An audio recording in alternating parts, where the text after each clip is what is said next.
Then we can begin in 5, 4, 3, 2, 1. Fragments of Silicon. It's better to listen to than it is to step on.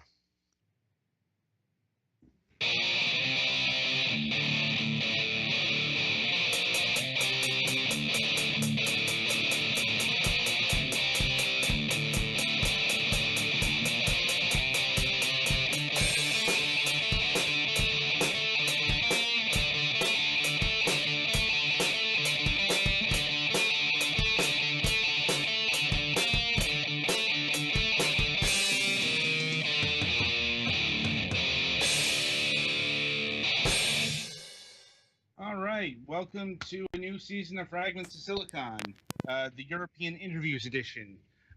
Joining us this week is Daniel Santos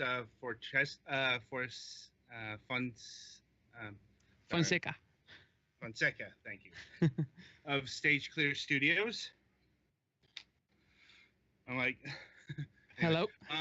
Right, so we're on a bit of a timer, so let's just get into it. We like to start things by asking how people got interested in video games, both on a professional and a personal level. For us, we started. Myself, I started directly professional a lot of years ago, and I started working more than 11 years ago as programmer, and I started doing making video games for all the not the smartphones, for all phones without the smart word in the beginning. And then I jumped to Electronic Arts, and in Electronic Arts I started as programmer for several titles like FIFA, Dead Space, and others. And that was my start as console programmer. And years later, I also jumped to other studios, and then I founded my company, this one, Stitch Care Studios, when I was 24 years old. That's that thing. That's pretty young. Yeah. Actually, I'm 30, so our company is 6 years old. But yes, I started early. Indeed. And what was like? Were you into video games before you got into the industry, or is that something that happened? When you started like working at EA? No, I mean I loved video games since I was a child.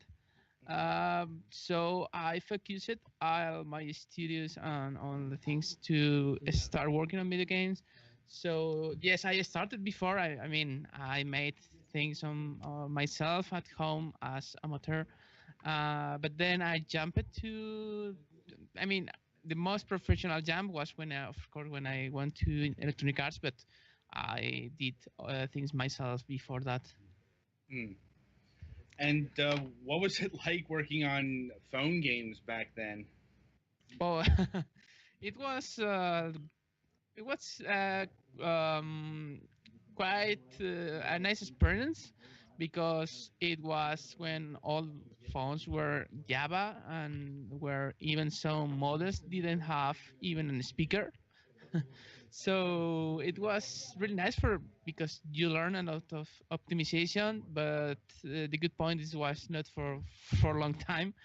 So it was good, but of course I prefer consoles. Consoles are PC, of course.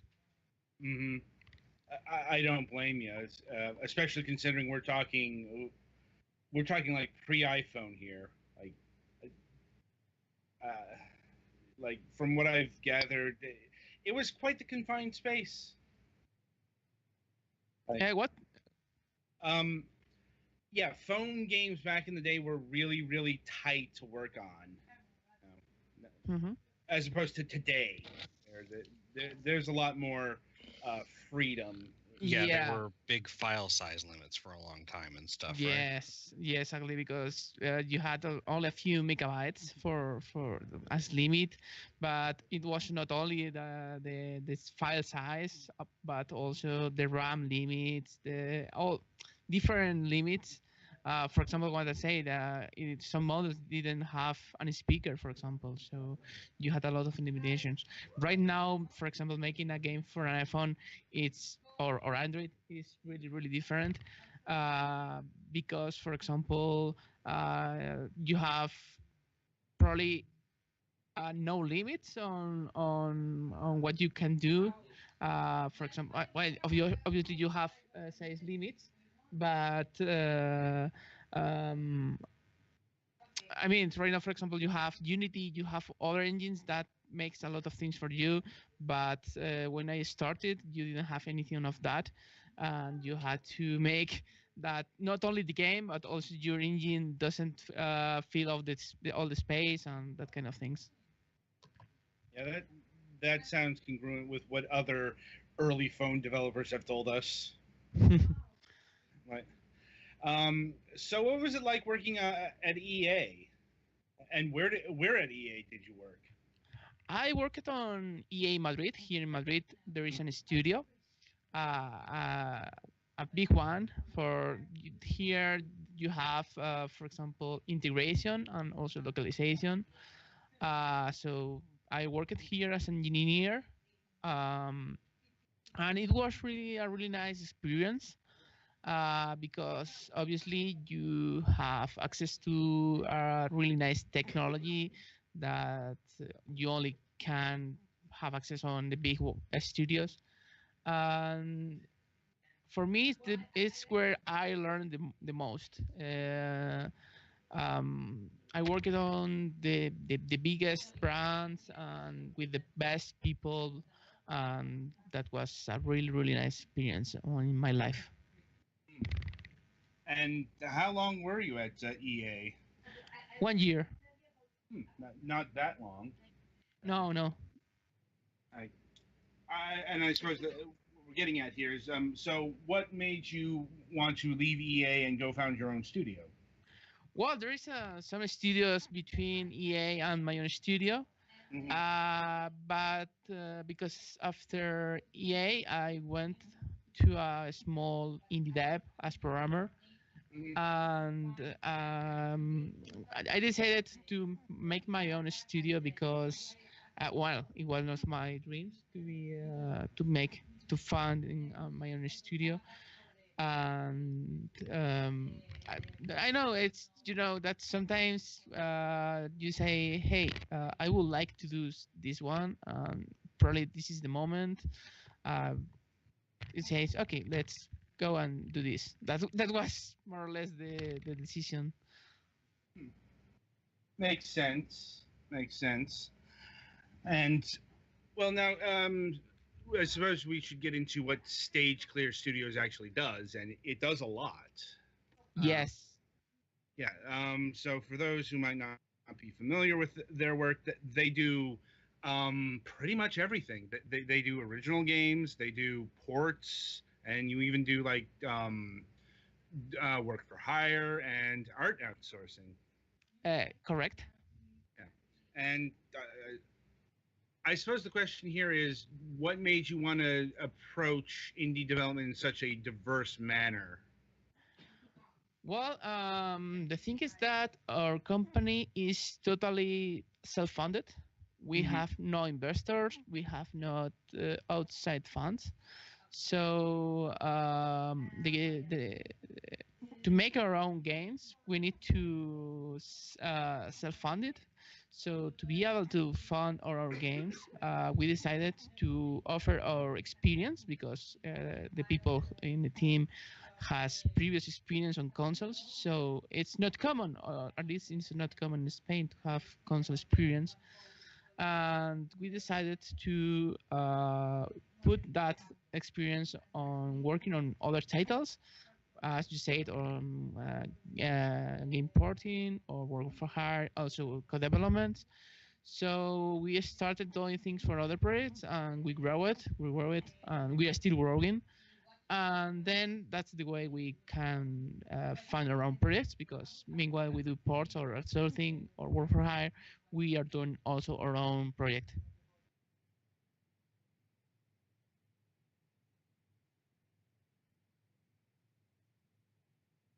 Do you hear me? Adam dropped. Give him a second. He's been having connection issues. Sorry, I had my mic muted. Yeah. So you can keep going on what you were talking about for this for now. We'll see when we can get him back. Okay, now it's that's all the summary that we do different things that porting to consoles, like for example PS4, Xbox One, Switch.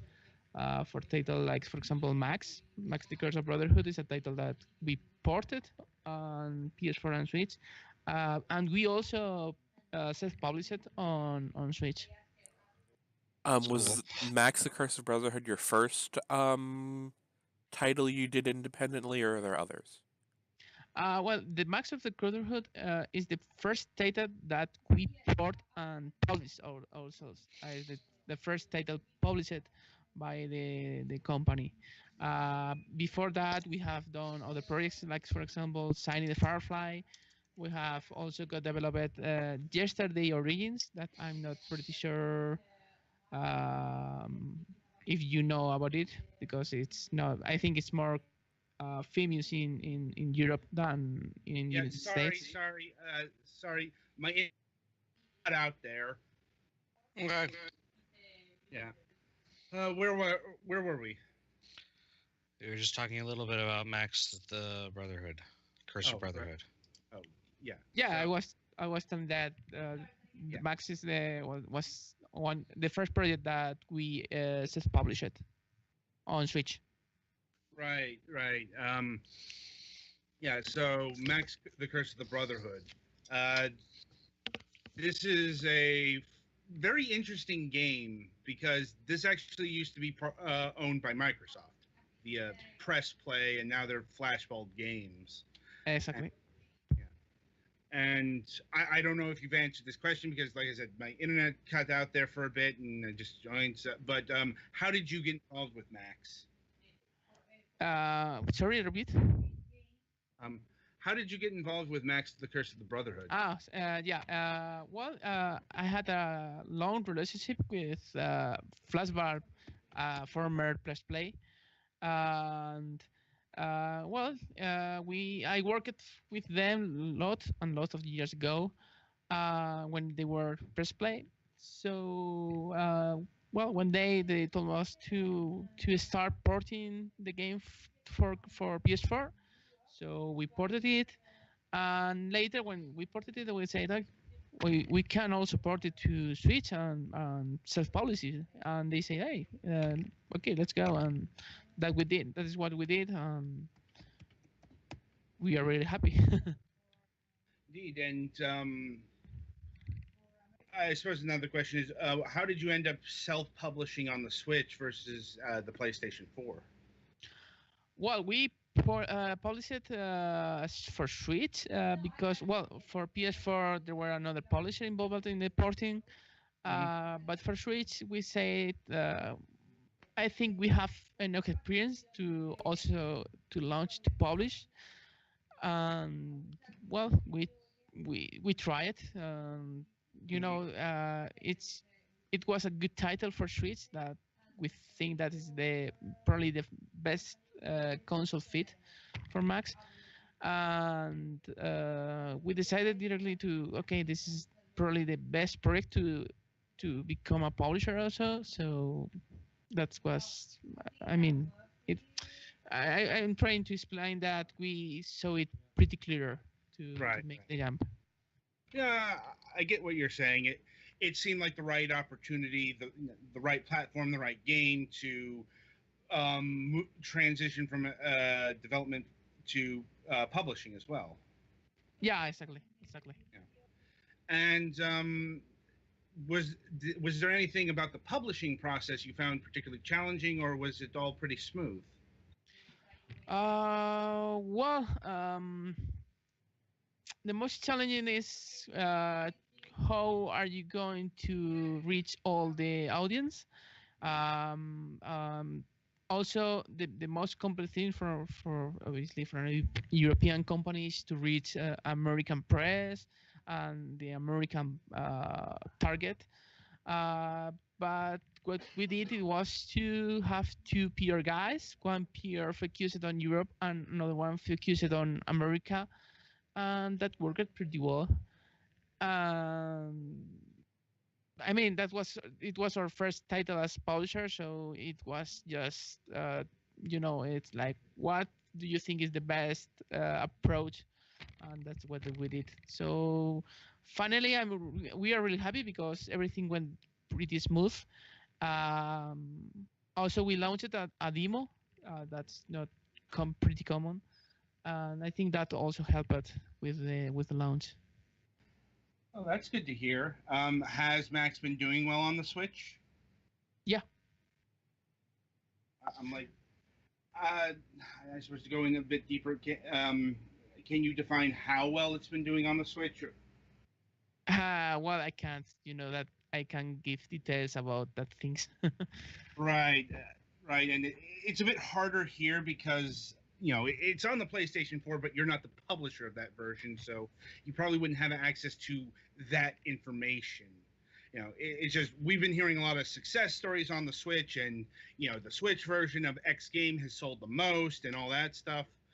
So hopefully that's been, you know, it's good that it's been working out for you. Yeah, it worked well. So that's the summary. Yeah. So switching gears from the publishing to the development side, was there any particular challenges in bringing Max to the Switch? Performance. We have really impressed with the powerful of Switch, because it's stronger than you can expect, because we were able to put the same graphic quality than on the big consoles like PS4 and Xbox One. I mean big because obviously they are bigger in size and they have a better GPU. But anyway, Switch, when you know how more or less optimize a game for Switch, it can run with the pretty same art quality as on PS4 or Xbox One. Obviously, it will not work as smoother as on PS4 and Xbox One because PS4 runs at 60 frames per second, but on Switch it runs at 30. But that's one of the the limits if you want to run at the same quality as the other consoles. Yeah, it's always the trade-off, fidelity versus performance. And I know there are a lot of people when it comes to like 2D platformers, performance usually, they prefer like the 60 frames per second over, better graphics. But you do what you have to do to get games on weaker hardware, especially since I don't think people quite realize how big the gulf is between like the Switch and the PlayStation 4. I mean, the Switch is powerful, but it's nowhere near as powerful as the PlayStation 4. You are going to have to make sacrifices to get, a game that was built for the big consoles onto the Switch. Yeah, but it's obvious. I mean, if you compare the size of a Switch with the size of a PS4, Mm-hmm. I mean, Yeah. the size, it's anyway, the Switch is really powerful for the size it has. Yeah. NVIDIA and Nintendo really did a good job on all the design and making it about as powerful as it could be, given all the circumstances. And I suppose, so how well does it run in portable mode? Well, it runs really well because we tried to make no big difference on TV than on portable. The game runs at 720 p progressive, and we try to keep the same on TV, so you don't see any big difference from both modes. So it runs almost the same. There are probably one place where maybe TV works slightly better, but it's not noticeable. Well, that's good to hear. It's like sometimes the ports don't fare so well, but this is not one of those. Anyway, the game is made in Unity. Did that provide any special challenges bringing it either to the PlayStation 4 or the Switch? No, because Unity and Unreal has a great support. Mhm. So you know that they are always trying to optimize the engine. They are always trying to improve it, and all the things that could face as problems, they helped us to solve it.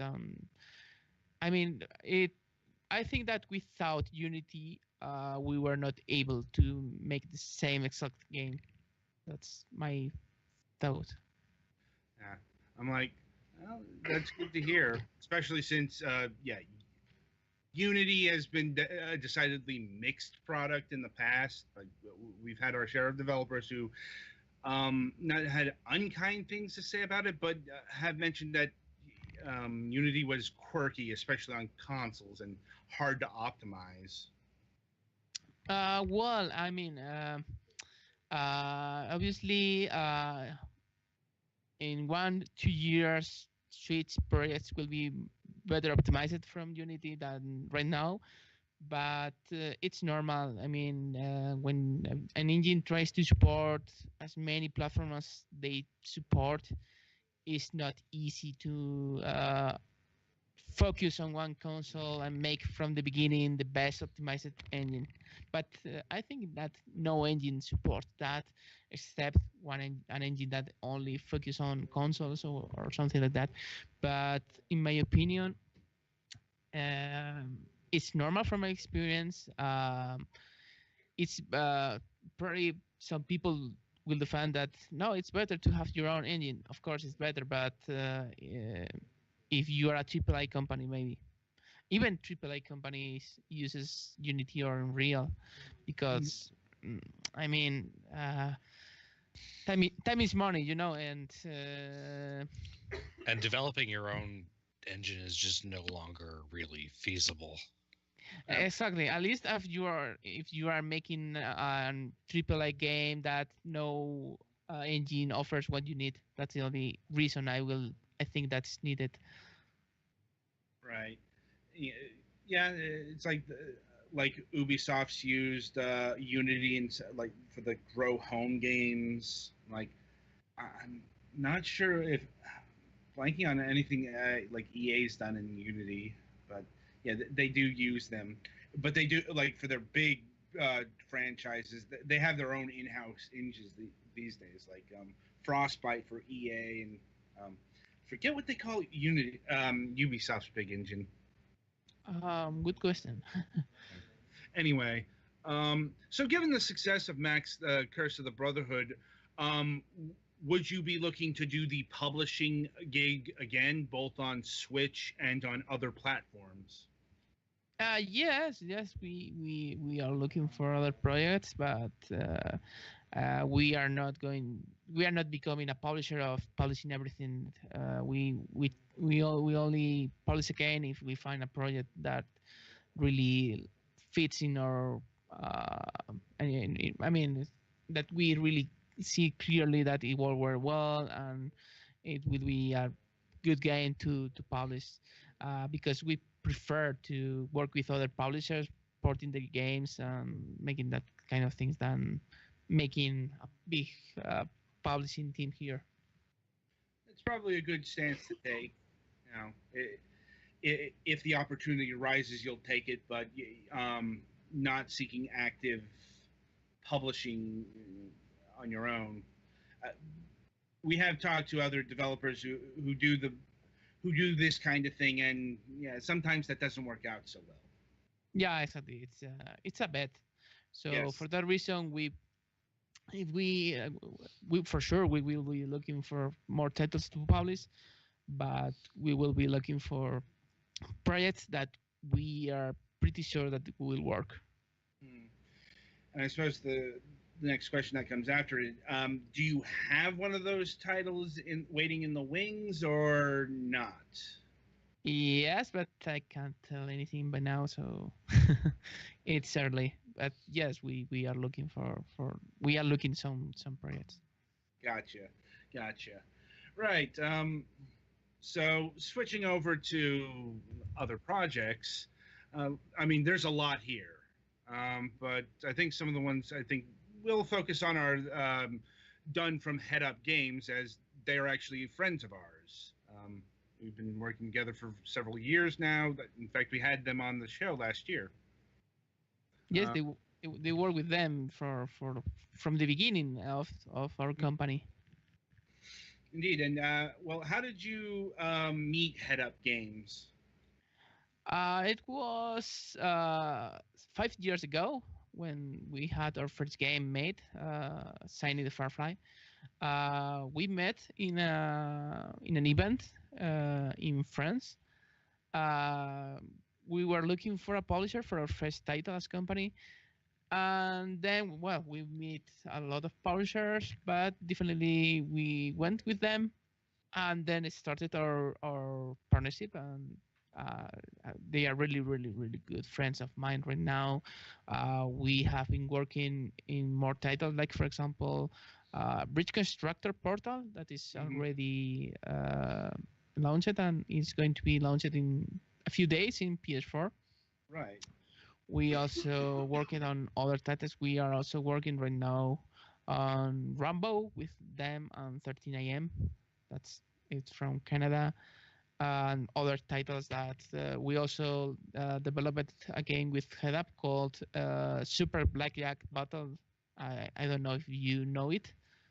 Yeah, Super Blackjack Battle 2 Turbo Edition. Not only I think we reviewed that one, didn't we? Yeah, we did. Like I said, we've been we tend to review most of Head Up Games products, provided they have a PC version. Like, yeah. But yeah, we did review that one. I recall we said, it was a good game of blackjack. It was just a good game of blackjack. Well, it's a game of blackjack. So, it did what it did well. It's just, how do I put this? We are in an era where you can find these kind of programs for free on like the PC or mobile. Yeah, but the good point of that game is it has obviously I'm the developer, so I will not say bad things, but it has in my opinion a good original soundtrack. It has a good all pixel art style. Yeah. That was how do I put this?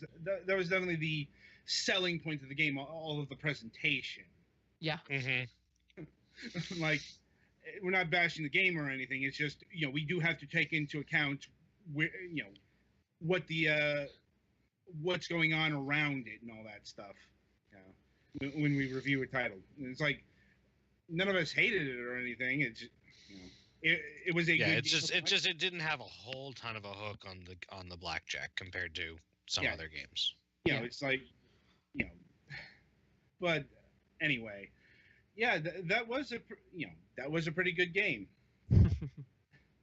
And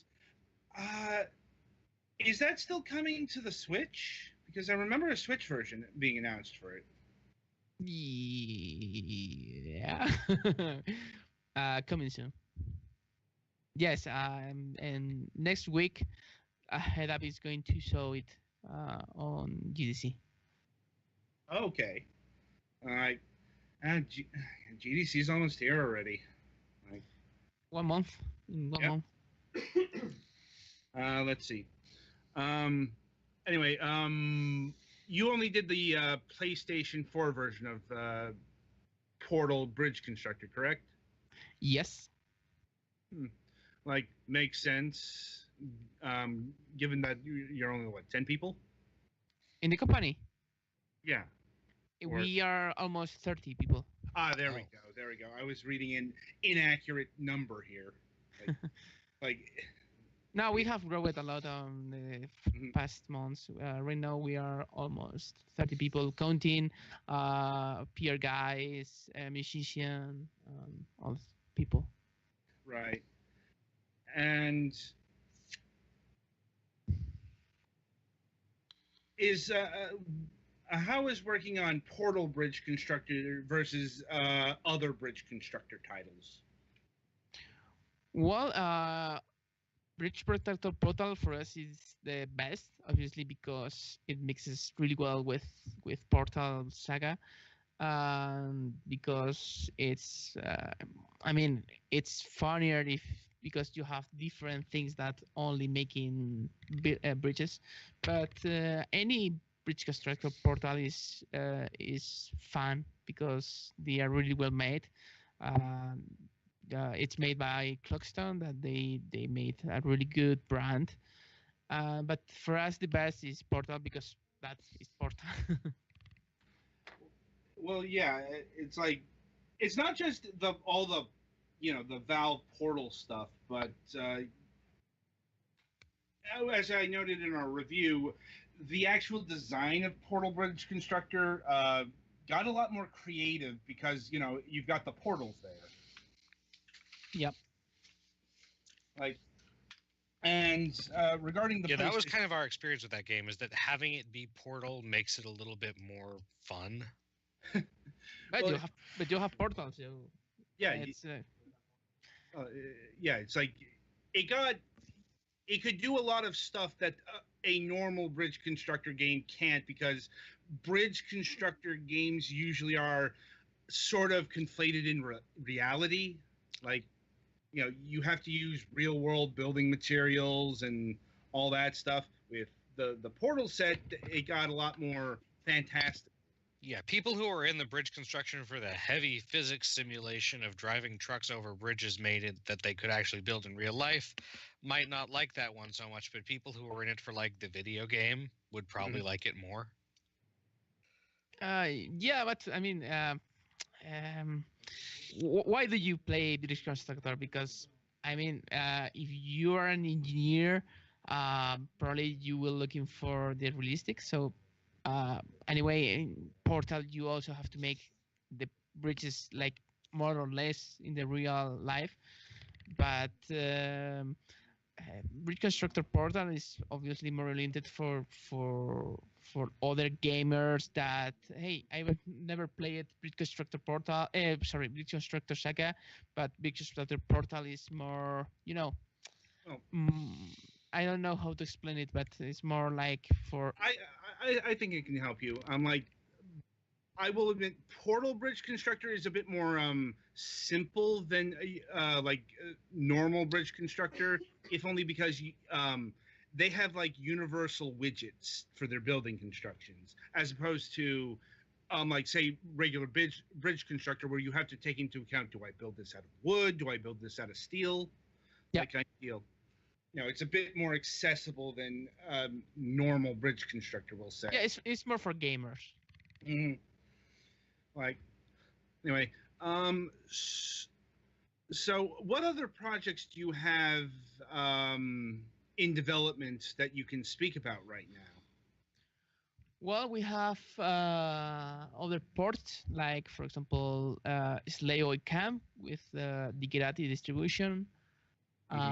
We have. Did you play Slay Camp? Sadly, I have not played that one. I recommend you that one. It's a really funny game. It's a like 80s horror movies. I recommend you to take a look at. Yeah. We also have ported Lettercast on Switch. We have ported Dicoma Recut on Switch. We have ported Arben and Otto for PS4 and Xbox One. What more? And little more titles, and Right.